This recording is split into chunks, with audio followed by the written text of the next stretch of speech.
Bonjour, Monsieur Corneille Nangaa. J'ai suivi avec intérêt la conférence de presse que vous avez donnée après l'occupation de Goma. J'ai retenu, en ce qui concerne vos motivations, que vous avez répondu à l'appel de la population de cette région-là qui, après avoir tant souffert des mauvais traitements de la part du gouvernement de Kinshasa, eh bien, vous êtes allé à leur secours. Vous citez un article de notre Constitution qui vous encourage dans ce sens-là. Nous voici aujourd'hui dans la ville de Goma pour répondre aux multiples appels de détresse de nos compatriotes qui vivaient une situation d'insécurité sans précédent qui leur a été imposée par la coalition du régime de Kinshasa. Nous sommes Congolais et les Congolais sont condamnés à s'opposer à la mauvaise gouvernance, aux violations des droits de l'homme, à toute colonisation et à toutes les négations. L'Alliance Fleuve Congo a pris les armes conformément à l'article 64, alinéa 1er de la Constitution, qui stipule, tout comme a le devoir de faire échec à tout individu qui prend le pouvoir ou l'exerce en violation de la Constitution. Nous sommes des Congolais. Nous ne sommes pas ce que eux prétendent de nous. Nous sommes ce que nous vous disons. Nous sommes ici à Goma pour y rester comme Congolais et protéger la population contre les incivils. Nous allons continuer la marche de libération jusqu'à Kinshasa. Je vous remercie. En m'adressant à vous, j'aimerais partager avec vous mes inquiétudes. Lorsqu'un enfant a l'âge préscolaire, il demande aux parents comment on fait les bébés. On peut lui répondre de diverses manières. Tu le sauras quand tu seras grand. Là, on a esquivé la question. Le bébé, on va aller chercher à la maternité. C'est une réponse dont il peut se contenter. Sous d'autres cieux, on dira, c'est un grand oiseau qui apporte le bébé. Ça, c'est pour un enfant de l'âge préscolaire. Mais quand l'enfant est à l'école et qu'il grandit et qu'il apprend et qu'il veut savoir, ce n'est plus cette réponse-là qu'on va lui donner. On va peut-être lui dire, bien, papa et maman se rencontrent et ils vont donner un bébé. Mais au fur et à mesure que l'enfant grandit, qu'il devient adolescent, eh bien là, on va devoir utiliser des schémas. Et quand il va vouloir faire des études de biologie, de sexologie, eh bien, on ne va lui épargner aucun détail. On va lui dire tout clairement. Ça veut donc dire une réponse adaptée à l'âge de l'enfant. Alors maintenant, nous avons aussi une question. Pourquoi la guerre? Et là, vous nous donnez une réponse. Vous nous dites que vous êtes allé au secours de la population qui a beaucoup souffert. Vous vous dites que vous êtes inspiré de la Constitution. Maintenant, M. Nangaa, je voudrais juste vous poser une question. À quel niveau situez-vous le peuple congolais? De manière générale, vous pensez que le peuple congolais a l'âge préscolaire pour gober cette explication-là? Je ne partage pas ce point de vue-là. Vous savez pourquoi? Parce que vous-même, vous avez répondu à une interview d'un journaliste européen qui vous demandait si vous n'étiez pas fâché parce que vous aviez perdu des carrés miniers. Imaginons que ce soit vrai, que vous ayez perdu des carrés miniers et les ravisseurs et vous. Est-ce que sur ce point-là, vous respectez la Constitution? Tous les gens qui sont tombés à Goma et environ, est-ce qu'ils avaient à voir avec ces carrés miniers-là? J'ai toujours prôné que lorsqu'il y a des événements qui se passent dans le monde, la lecture que nous devons en faire doit être une lecture des gens adultes. Lorsque vous amenez un enfant à l'hôpital, vous dites l'enfant a de la fièvre, vous dites que l'enfant tousse, etc. Eh bien, la toux, la fièvre, c'est pas une maladie. Le corps médical va faire des examens pour savoir quelle est la maladie que l'enfant a qui provoque la toux, qui provoque la fièvre. La maladie est ailleurs. Alors nous aimerions bien que lorsqu'il y a des événements qui se passent chez nous, qu'on ne nous maintienne pas au niveau des symptômes, qu'on aille au niveau profond. Et au niveau profond, M. Nangaa, cette guerre-là, quel est l'objectif principal?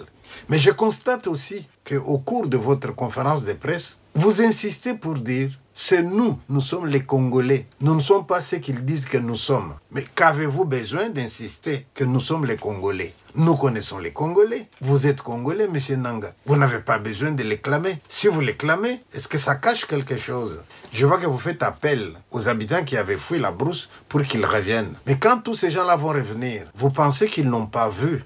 Vous pensez qu'il n'y a pas de gens qui ont pris des images? Vous êtes des Congolais, oui. Mais derrière les Congolais, qui avait-il? Monsieur Nangaa, la guerre, ça coûte de l'argent. La guerre, il faut des armes. La guerre doit avoir un but profond. À côté de l'explication que vous nous donnez, écoutez un peu les autres explications qui nous viennent des Européens qui vous donnent de l'argent, qui donnent l'argent à ceux qui doivent se battre, qui donnent les armes à ceux qui doivent se battre. Depuis plus de 30 ans, le conflit qui ensanglante la région du Kivu et plus largement l'est de la RDC ne cesse de préoccuper la communauté internationale sans pour autant qu'elle prenne une position claire et sans ambiguïté. À chaque action des milices, à chaque drame, une condamnation, un soutien et rien de plus. Avec la prise de Goma par le M23, nous atteignons un point de bascule. Là encore, il n'y a eu qu'un soutien à la RDC et une condamnation du M23 et du Rwanda. Alors, n'est-il pas temps, Monsieur le Ministre, d'aller au cœur et au fond du problème, c'est-à-dire de prendre enfin des sanctions ciblées contre le M23 et surtout contre les deux pays qui le soutiennent et l'arment depuis bien trop longtemps, à savoir l'Ouganda et le Rwanda. La France condamne fermement l'offensive menée par le M23 et soutenue par les forces armées rwandaises. Rien que pour vous rappeler, l'Union européenne finance à hauteur de 20 millions l'armée rwandaise pour intervenir au Mozambique, sans aucune garantie ni aucun contrôle que ce financement n'aille pas ailleurs.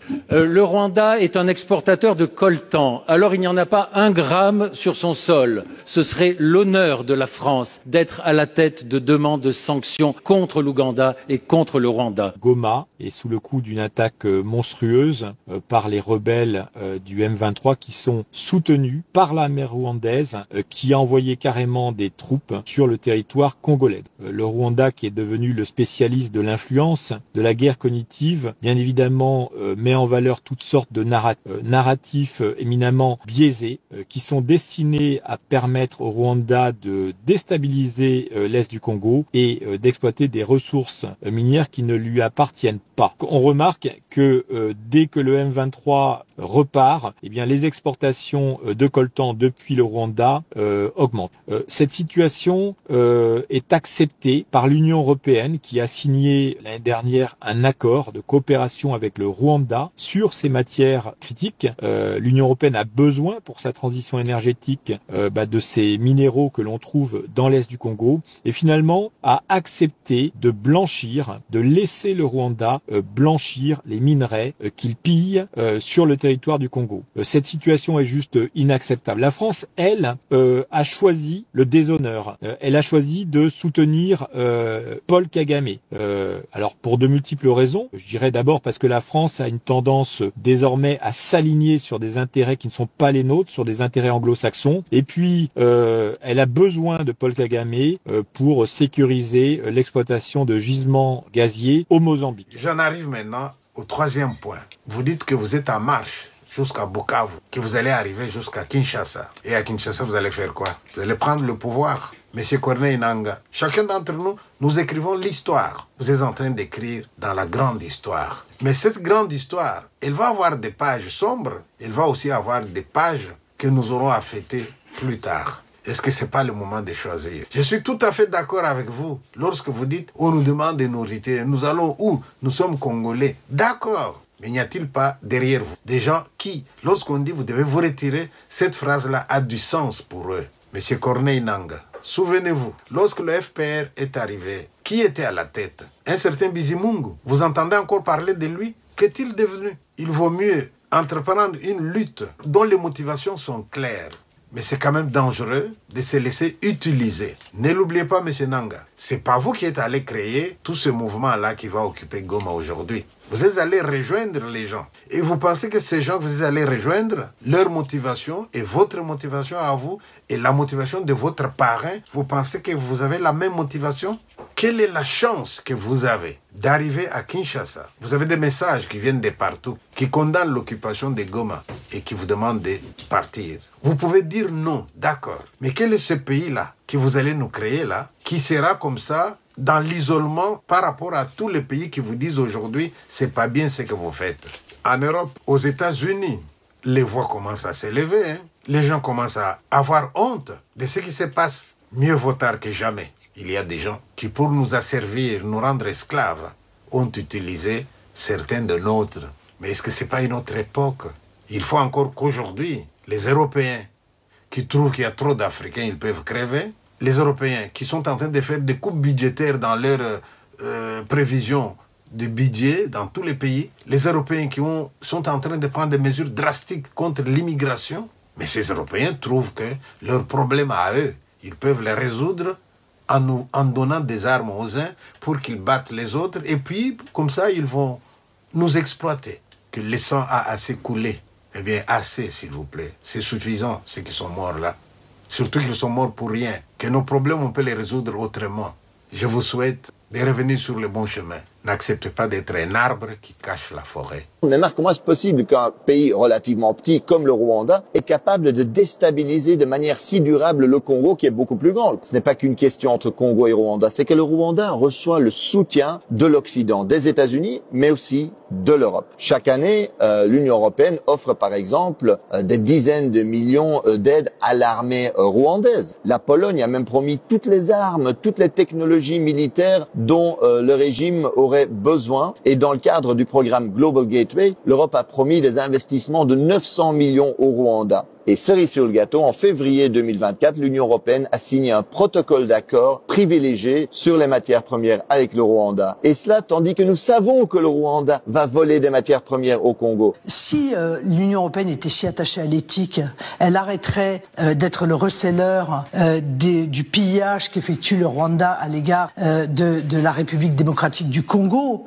parce que le Rwanda pille les matières premières qui sont souvent rares d'ailleurs, qui appartiennent aux Congolais et les revendent à l'Union européenne depuis février 2024 et l'Union européenne ferme les yeux sur ce pillage. Vous croyez que c'est très moral, ça? Il n'y a pas que la loi du plus fort. Alors comment on doit répliquer? Par la force? Non, par le droit.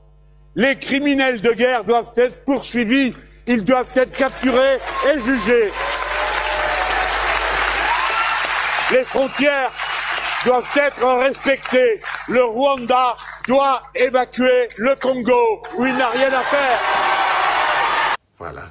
Je vous remercie. À peine mourrait-on pour injuste. Quelqu'un peut-être mourrait-il pour un homme de bien. Mais Jéhovah Dieu, tu as prouvé ton amour et ta grâce envers moi. On sait que lorsque j'étais encore pécheur, Christ est mort pour moi, autant marqué. Ennemi que j'étais, tu as fait de moi ton ami. Tu partages avec moi les moments les plus profonds de tes intimités. Tu es à moi, je suis à toi, et entre nous deux, c'est même dans la mort.